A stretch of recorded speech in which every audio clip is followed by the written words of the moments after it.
+2 computerised accounting public എക്സാമിന് എല്ലാ വർഷവും പ്രാക്ടിക്കലിന് ചോദിക്കുന്ന ഒരു ക്വസ്റ്റ്യനാണ്. ചാർട്ടുമായിട്ട് റിലേറ്റ് ചെയ്ത് വരുന്ന കോളം ചാർട്ടും പിന്നീട് ആ ചാർട്ടിനെ ലൈൻ ചാർട്ടായിട്ട് കൺവെർട്ട് ചെയ്യാനും പറയുന്നത്.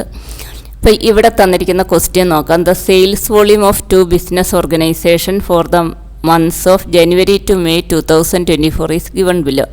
2 ബിസിനസ് സ്ഥാപനങ്ങളിൽ ജനുവരി തൊട്ട് മെയ് മാസം വരെയുള്ള അവരുടെ സെയിൽസിൻ്റെ എമൗണ്ടാണ് തന്നിരിക്കുന്നത്. ഈ ഡാറ്റ വെച്ച് ആദ്യമേ ഒരു കോളം ചാർട്ട് പ്രിപ്പയർ ചെയ്യുക, എന്നിട്ട് അതിനെ ലൈൻ ചാർട്ടായിട്ട് കൺവെർട്ട് ചെയ്യാനാണ് ക്വസ്റ്റ്യൻ. അപ്പോൾ നമ്മൾക്ക് ക്വസ്റ്റ്യൻ കിട്ടുമ്പോഴത്തേക്ക് ആദ്യമേ ഇത്രയും ഡാറ്റ ഈ ഒരു ലിബർ ഓഫീസ് കാൽക്കിൻ്റെ ഈ ഒരു സ്പ്രെഡ്ഷീറ്റിലേക്ക് ടൈപ്പ് ചെയ്ത് കൊടുക്കുക. അത് ടൈപ്പ് ചെയ്ത് കൊടുത്തു കഴിഞ്ഞാൽ നമ്മൾ ഇത്രയും സെൽസ് സെലക്ട് ചെയ്യുക. അതായത് A1 മുതൽ C6 വരെയുള്ള സെല്ല് സെലക്ട് ചെയ്യുക. അതിനുശേഷം ഈ ഇൻസെർട്ട് എന്ന മെനുവിൽ നിന്ന് ചാർട്ട് സെലക്ട് ചെയ്യുക. ഈ ചാർട്ട് സെലക്ട് ചെയ്യുമ്പോൾ തന്നെ ഓൾറെഡി നമുക്കിവിടെ ഒരു കോളം ചാർട്ട് കിട്ടും. അങ്ങനെ ഓൾറെഡി കോളം ചാർട്ട് കിട്ടാനുള്ള കാരണം എന്ന് പറയുന്നത് ഇതിലെ ഫസ്റ്റ് ചാർട്ട് ടൈപ്പ് എന്ന് പറയുന്ന കോളം ചാർട്ടാണ്. അപ്പോൾ ഈ ക്വസ്റ്റ്യനിൽ നമ്മൾക്ക് വേറെ ഒന്നും ചെയ്തില്ല, ജസ്റ്റ് ഇത്രയും ചെയ്ത് ഫിനിഷ് കൊടുത്താൽ തന്നെ കോളം ചാർട്ടിൻ്റെ ആൻസർ ആകും. എങ്കിലും നമ്മൾക്കിതെങ്ങനെയാണ് ഓരോന്നും ഇതിൽ വരുന്നതെന്നൊന്ന് നോക്കാം. ഇതിൽ ഈ കോളം ചാർട്ട് സെലക്ട് ചെയ്തു. ഇപ്പം ഞാനിവിടെ മാറ്റി ലൈൻ ചാർട്ട് സെലക്ട് ചെയ്താൽ ഞാൻ ഇവിടെ ഒരു ലൈൻ ചാർട്ട് ജസ്റ്റ് സെലക്ട് ചെയ്താൽ തന്നെ അത് മാറി ലൈൻ ചാർട്ടാകും. അപ്പോൾ ഫസ്റ്റ് കോളം ചാർട്ട് ചോദിച്ചിരിക്കുന്നതുകൊണ്ട് ഞാൻ കോളം ചാർട്ട് തന്നെ കൊടുക്കുകയാണ്. അപ്പോൾ ചാർട്ട് ടൈപ്പ് എന്ന് പറയുന്ന ഇത്രയും ചാർട്ട് ടൈപ്സ് ഉണ്ട്. ഇതിലേതാണോ ക്വസ്റ്റ്യനിൽ പറഞ്ഞിരിക്കുന്നത് അതിനനുസരിച്ച് നമ്മൾ സെലക്ട് ചെയ്ത് കൊടുക്കുക. ചാർട്ട് ടൈപ്പ് കൊടുത്തു കഴിഞ്ഞാൽ അടുത്ത ഡാറ്റ റേഞ്ച് എടുക്കുക. ഡാറ്റ റേഞ്ച് എന്ന് പറഞ്ഞാൽ എവിടം തൊട്ട് എവിടം വരെയുള്ള സെല്ല് വെച്ചാണ് നമ്മൾക്കിവിടെ ഈ ചാർട്ട്, അതായത് ഈ ഒരു കോളം ചാർട്ട് പ്രിപ്പയർ ചെയ്യാനുള്ളത്. അതാണ് A1 മുതൽ C6 വരെ നമ്മളിവിടെ ഓൾറെഡി സെലക്ട് ചെയ്തിട്ടുണ്ട്. അതുകൊണ്ട് വീണ്ടും കൊടുക്കേണ്ട ആവശ്യമില്ല. അത് കഴിഞ്ഞ് ഇവിടെ first row as label, first column as label എന്ന് പറയുന്നുണ്ട്. ഫസ്റ്റ് കോളം ആസ് ലേബൽ എന്താണെന്ന് ഒന്ന് കാണിച്ചു തരാം. നമ്മൾ ഇത് സെലക്ട് ചെയ്ത് കഴിയുമ്പോഴത്തേക്ക് ഈ ഫസ്റ്റ് കോളം ആസ് ലേബൽ ഞാൻ അൺടിക്ക് ചെയ്യുകയാണ്. അൺടിക്ക് ചെയ്ത് കഴിയുമ്പോൾ ഇവിടെ വരുന്ന മാറ്റം നോക്കുക. ഇത് 1 2 3 4 5 എന്ന് ആയി മാറിയിരിക്കുന്നു. ഞാൻ ഫസ്റ്റ് കോളം എന്ന് പറഞ്ഞാൽ ഇതാണ്. ഈ കോളം ടിക്ക് ചെയ്ത് കൊടുത്താൽ മാത്രമേ എനിക്കവിടെ ജനുവരി ഫെബ്രുവരി മാർച്ച് ഏപ്രിൽ മെയ് എന്ന് കിട്ടത്തുള്ളൂ. അപ്പോൾ അതിനുപയോഗിക്കുന്നതാണ് ഫസ്റ്റ് കോളം ആസ് ലേബൽ എന്ന് പറയുന്നത്. അടുത്തത് data series in rose, data series in column. ഇതിലേതെങ്കിലും ഒരെണ്ണം നമുക്ക് സെലക്ട് ചെയ്ത് കൊടുക്കാം. ഇപ്പോൾ ഡാറ്റ സീരീസ് ഇൻ റോസ് എന്നാണ് ഇവിടെ സെലക്ട് ചെയ്ത് കൊടുത്തിരിക്കുന്നത്. അപ്പോൾ ഇവിടെ എന്താണ് വന്നിരിക്കുന്നതെന്ന് നോക്കുക. ABC ലിമിറ്റഡ്, XYZ ലിമിറ്റഡ് 2 സ്ഥാപനങ്ങളാണ് ഈ ആദ്യത്തെ റോയിൽ കൊടുത്തിരിക്കുന്നത്. ABC ലിമിറ്റഡിൻ്റെ 5 മാസത്തെയും സെയിൽസ് കമ്പയർ ചെയ്തു, XYZ ലിമിറ്റഡിൻ്റെ 5 മാസത്തെയും സെയിൽസ് കമ്പയർ ചെയ്തു. ഇനി നമ്മൾ ഇതേ കാര്യം ഡാറ്റ സീരീസ് ഇൻ കോളം എടുത്ത് കൊടുക്കുകയാണെങ്കിൽ ഇവിടെ കോളം വൈസ്, അതായത് കോളത്തിൽ കൊടുത്തിരിക്കുന്ന മാസങ്ങളുടെ പേരാണ് കൊടുത്തിരിക്കുന്നത്. ജനുവരി മാസത്തിൽ ABC ലിമിറ്റഡിൻ്റെ XYZ ലിമിറ്റഡിൻ്റെ സെയിൽസ് കമ്പയർ ചെയ്യുന്നു. ഫെബ്രുവരി മാസത്തിൽ ABC ലിമിറ്റഡിൻ്റെ XYZ ലിമിറ്റഡിൻ്റെ സെയിൽസ് കമ്പയർ ചെയ്യുന്നു. ആ കമ്പാരിസണാണ് കൊടുത്തിരിക്കുന്നത്. അപ്പം നമുക്ക് മന്ത്ലി സെയിൽസ് കമ്പാരിസണാണ് വേണ്ടതെങ്കിൽ ഈ കോളം വൈസ് കൊടുക്കുക. അല്ല, ഒരു സ്ഥാപനത്തിൻ്റെ തന്നെ 5 മാസത്തെ കമ്പാരിസണാണ് വേണ്ടതെങ്കിൽ നമ്മൾക്ക് ഡാറ്റ സീരീസ് ഇൻ റോസ് കൊടുക്കാം. ഞാനിപ്പോൾ ഡാറ്റ സീരീസ് ഇൻ കോളംസ് കൊടുക്കുകയാണ്. ക്വസ്റ്റ്യനിൽ അങ്ങനെ പ്രത്യേകിച്ചൊന്നും പറയാത്തത് കൊണ്ട്. അത് കഴിഞ്ഞ് നെക്സ്റ്റ് നമ്മൾ ഡാറ്റ സീരീസ് എടുക്കുന്നു. ഡാറ്റ സീരീസ് എടുക്കുമ്പോഴത്തേക്ക് ഇതിൽ ഡാറ്റ സീരീസ് ആയിട്ട് വരുന്നത് 2 സ്ഥാപനങ്ങളാണ്, ABC ലിമിറ്റഡ്, XYZ ലിമിറ്റഡ്. അതായത് ഈ ഓരോ ബാറും സൂചിപ്പിക്കുന്നത് എന്തിനെയാണെന്നുള്ളതാണ് കൊടുത്തിരിക്കുന്നത്.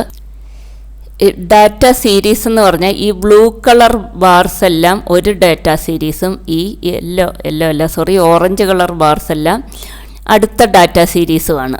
അതായത് ഈ ബ്ലൂ കളർ ബാർസ് എല്ലാം സൂചിപ്പിക്കുന്നത് ABC ലിമിറ്റഡിനെയും യെല്ലോ കളർ ബാറുകൾ എല്ലാം സൂചിപ്പിക്കുന്നത് XYZ ലിമിറ്റഡിനെയുമാണ്. ഡേറ്റ സീരീസ് എന്ന് പറയുന്നത് ഈ ഒരേ കളറിലുള്ള ബാർസ് എന്തിനെ സൂചിപ്പിക്കുന്നു എന്ന് പറയുന്നതാണ് ഇവിടെ നമ്മൾ ഡാറ്റ സീരീസ് ആയിട്ട് അപ്പോൾ കൊടുക്കുന്നത്. ലാസ്റ്റ് നമുക്ക് ചാർട്ട് എലമെൻറ്റ്സ് എടുക്കാൻ. ചാർട്ട് എലമെൻറ്റ്സിൽ ആദ്യം നമുക്ക് ഇവിടെ ടൈറ്റിൽ തനിയെ വന്നിട്ടില്ല, ബാക്കി കാര്യങ്ങളൊക്കെ തനിയെ വന്നതാണ്. അതുകൊണ്ട് നമ്മളൊരു ടൈറ്റിൽ കൊടുക്കുന്നു. ഇത് സെയിൽസ് വോളിയം ആണെന്ന് പറഞ്ഞ്, അപ്പോൾ സെയിൽസ് വോളിയം എന്ന്, അതായത് ഓരോ സ്ഥാപനത്തിനും എത്ര രൂപയുടെ സെയിൽസ് നടന്നു എന്നുള്ളത്. അപ്പം നമ്മൾ സെയിൽസ് വോളിയം എന്ന് തന്നെ ഇതിനൊരു ഹെഡിങ് കൊടുക്കുന്നു. ക്വസ്റ്റ്യൻ അനുസരിച്ച് നമുക്ക് ഈ ഹെഡിങ് കൊടുക്കാം. സബ് ടൈറ്റിൽ ആവശ്യമാണെങ്കിൽ കൊടുക്കാം. നമ്മളിവിടെ കൊടുക്കുമ്പോഴേ അവിടെ ഹെഡിങ് ഓൾറെഡി വന്നു കഴിഞ്ഞു. സബ് ടൈറ്റിൽ ഞാൻ കൊടുക്കുന്നില്ല. അടുത്ത എക്സ് ആക്സിസ് വൈ ആക്സിസ് എന്തിനെ സൂചിപ്പിക്കുന്നു എന്നുള്ളത്. ഇവിടെ എക്സ് ആക്സിസ് എന്ന് പറഞ്ഞാൽ മാസങ്ങളെയാണ് സൂചിപ്പിക്കുന്നത്, ജനുവരി, ഫെബ്രുവരി, March, April, May. Y axis എന്ന് പറഞ്ഞാൽ എത്ര രൂപയുടെ സെയിൽസ് നടന്നു, അപ്പോൾ എമൗണ്ടിനെയാണ് സൂചിപ്പിക്കുന്നത്. അപ്പോൾ എക്സ് ആക്സിസിനും വൈ ആക്സിസിനും ആ പേരുകൾ തന്നെ കൊടുക്കുന്നു. എക്സ് ആക്സിസിൻ്റെ അവിടെ മന്ത്സ് എന്ന് കൊടുക്കുന്നു, വൈ ആക്സിസിൻ്റെ അവിടെ എമൗണ്ട് എന്ന് കൊടുക്കുന്നു. നമ്മളിത് കൊടുത്തു കഴിയുമ്പോൾ തന്നെ നോക്കിക്കഴിഞ്ഞാൽ അത് ഇതിൽ വരുന്നതാണ്. ഇവിടെ മന്ത്സും വന്നിട്ടുണ്ട്, ഇവിടെ എമൗണ്ടും വന്നിട്ടുണ്ട്. Next grid line, display grid line. Grid line എന്ന് പറഞ്ഞാൽ ഇവിടെ ഈ കാണുന്ന ലൈൻ, അതായത് ഈ ലൈറ്റ് കളറിൽ കാണുന്ന ലൈൻസിനെയാണ് ഗ്രിഡ് ലൈൻ എന്ന് പറയുന്നത്. അത് അവർ വൈ ആക്സിസിൻ്റെ ടിക്ക് ചെയ്ത് കൊടുത്തിരിക്കുന്നതുകൊണ്ടാണ് അത് വന്നിരിക്കുന്നത്. നമ്മൾ എക്സ് ആക്സിസിൻ്റെയും കൂടെ ടിക്ക് ചെയ്ത് കൊടുത്തു കഴിഞ്ഞ് നോക്കാം ഇവിടെ എന്താ സംഭവിക്കുന്നതെന്ന്. ഇപ്പം വൈ ആക്സിസിൻ്റെ കൂടാതെ ഇവിടെ ഓരോ ഗ്രിഡ് ലൈൻ വന്നിട്ടുണ്ട്. അത് എക്സ് ആക്സിസിനുള്ള ഗ്രിഡ് ലൈൻസ് ആണ്. ആ ലൈൻ വേണമെങ്കിൽ നമുക്ക് ടിക്കറ്റ് കൊടുക്കാം, വേണ്ടെങ്കിൽ ടിക്കറ്റ് കൊടുക്കണ്ട. ലാസ്റ്റ് ഇതിൽ ഒരു കാര്യം കൂടെ ഉണ്ട്, ഡിസ്പ്ലേ ലെജൻഡ്. അതായത് ഇവിടുത്തെ ഈ ബ്ലൂ കളർ ബാറും ഈ ഓറഞ്ച് കളർ ബാറും എന്തിനെയാണ് സൂചിപ്പിക്കുന്നത്? ബ്ലൂ കളർ ബാർ എന്ന് പറഞ്ഞാൽ ABC എന്ന സ്ഥാപനത്തിനെയും, ഓറഞ്ച് കളർ ബാർ എന്നാൽ XYZ എന്ന സ്ഥാപനത്തിനെയാണ് സൂചിപ്പിക്കുന്നത്. അതറിയാൻ വേണ്ടി നമ്മളിങ്ങനെ ചെറിയ സ്ക്വയറായിട്ട് കൊടുത്ത് ആ കളർ കൊടുക്കുന്നതിനെയാണ് ലെജൻഡ് എന്ന് പറയുന്നത്. ഈ ലെജൻഡ് എവിടെ ഡിസ്പ്ലേ ചെയ്യണം? ഇതിപ്പോൾ റൈറ്റ് സൈഡിലാണ് ഡിസ്പ്ലേ ചെയ്തിരിക്കുന്നത്. ഞാൻ ഇപ്പോൾ ടോപ്പ് കൊടുക്കുകയാണെങ്കിൽ ഇത് മുകളിൽ ഡിസ്പ്ലേ ചെയ്തു വരും. ബോട്ടം കൊടുത്താൽ താഴെ ഡിസ്പ്ലേ ചെയ്തു വരും. ലെഫ്റ്റ് കൊടുത്താൽ ലെഫ്റ്റ് സൈഡിൽ വരും. ഞാൻ റൈറ്റ് സൈഡ് തന്നെ കൊടുക്കുകയാണ്. ഇത്രയും ചെയ്ത് കഴിഞ്ഞിട്ട് നമ്മൾ ഫിനിഷ് കൊടുക്കുക. അപ്പം നമ്മൾക്ക് ഇങ്ങനെ കോളം ചാർട്ട് കാണാൻ സാധിക്കും. ഇനി ഈ കോളം ചാർട്ടിൽ എന്തെല്ലാം കാര്യങ്ങൾ വരുന്നു എന്ന് ജസ്റ്റ് ഇതുവഴി ഒന്ന് ഡ്രാഗ് ചെയ്ത് നോക്കിയാൽ തന്നെ അതിൻ്റെ പേരുകൾ വരും. ഇത് ലെജൻഡാണെന്ന് പേര് വന്നു, ഇത് മെയിൻ ടൈറ്റിലാണെന്ന് വന്നു, ഇത് വൈ ആക്സിസിൻ്റെ ടൈറ്റിലാണെന്ന് വന്നു, മന്ത് എക്സ് ആക്സിസിൻ്റെ ടൈറ്റിലാണെന്ന് വന്നു, ഈ കൊടുത്തിരിക്കുന്നത് വൈ ആക്സിസ് ആണെന്നും ഇത് എക്സ് ആക്സിസ് ആണെന്നും വന്നു. ഇത് ഡാറ്റ പോയിൻ്റ്, അതായത് ഇത് ഒരെണ്ണം, ഈ ബ്ലൂ കളർ ഒരെണ്ണം മാത്രം എടുത്താൽ ഡാറ്റ പോയിൻറ്റും ഈ ബ്ലൂ കളർ എല്ലാം കൂടെ ചേർന്ന് വന്നാൽ അത് ഡാറ്റ സീരീസും ആകും.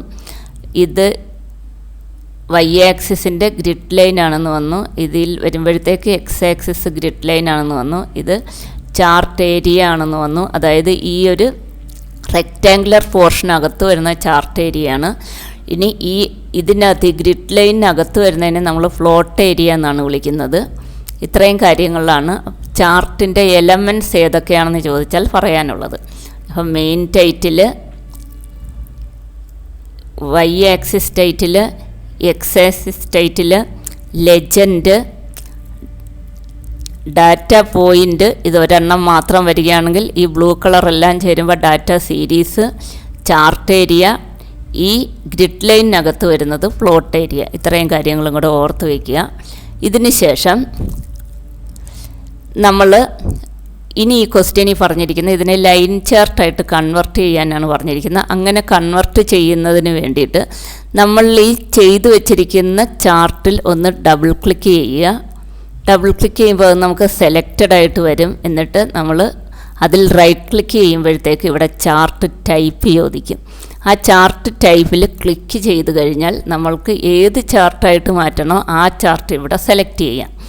ഇവിടെ നമ്മൾക്ക് ലൈൻ ചാർട്ടാക്കി മാറ്റാനാണ് ക്വസ്റ്റ്യനിൽ പറഞ്ഞിരിക്കുന്നത്. അപ്പം ഞാൻ ജസ്റ്റ് ലൈൻ ചാർട്ടിൽ ക്ലിക്ക് ചെയ്തിട്ട് ഇത് ഡോട്ടഡ് ആയിട്ടേ ഇത് കാണിക്കുകയുള്ളൂ. അതുകൊണ്ട് ലൈൻ വരുന്നൊരു ചാർട്ട് ഞാൻ സെലക്ട് ചെയ്യുകയാണ്.